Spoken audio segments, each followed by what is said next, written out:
इसका अभ्यास प्रश्न देखेंगे। कवि चिड़ियों को बुलाने के लिए क्या क्या करता है? कवि चिड़ियों को बुलाने के लिए घर के बाहर दरवाजे की चौखट पर धान की बालियों की झालर लटकाता है और वह बाहर से ही न चले जाएं, इसलिए अंदर की दीवार पर आईना लगा देता है। दूसरा प्रश्न देखेंगे। चिड़ियों के दाना चुगकर लौट जाने पर कवि कैसा महसूस करता है?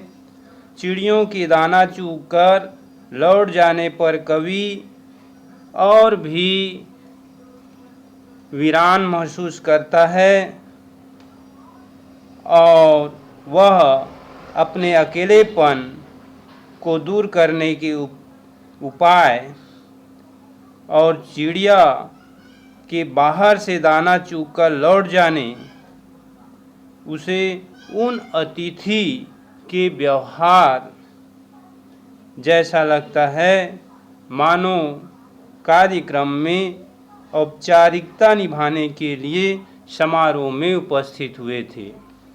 आगे तीसरा प्रश्न है, सूनापन दूर करने के लिए कवि कौन कौन से उपाय करता है?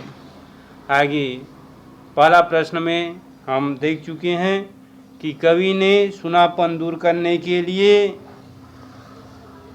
चौखट पर धान की बालियां लटकाकर चिड़ियों को आमंत्रित करता है। फिर घर के भीतर की दीवार पर आईना लगाता है ताकि चिड़ियां चहल पहल करे और उन्हें सूनापन उनका दूर हो। चौथा प्रश्न देखिए, कवि द्वारा घर के आंतरिक भाग अथवा अंतःपुर में आईना लटकाने का आशय क्या है?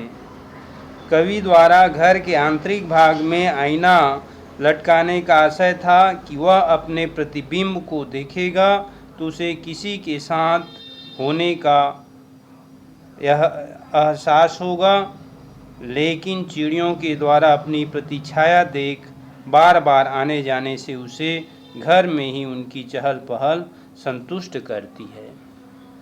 आगे पांचवा प्रश्न है, घर धीरे धीरे घर बन रहा था, यह पंक्ति घर में किन बदलावों और उम्मीदों की ओर संकेत करती है?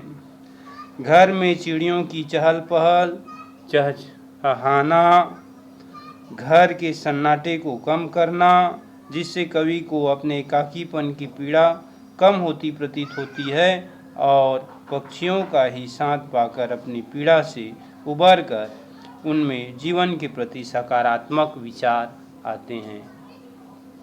अंतिम प्रश्न है, कविता में अतिथियों और चिड़ियों में क्या समानताएं बताई गई है? कविता में अतिथियों और चिड़ियों में यह समानता बताई गई है कि दोनों आमंत्रित अतिथियों की भांति मात्र औपचारिक रूप से समारोह में उपस्थित होते हैं और बाहर से लौट जाते हैं। इस प्रकार से ये पाठ समाप्त हो गया। आप लोग ध्यान से पुस्तक को पढ़ेंगे, कविता को, और प्रश्नों का उत्तर नोट करेंगे। धन्यवाद।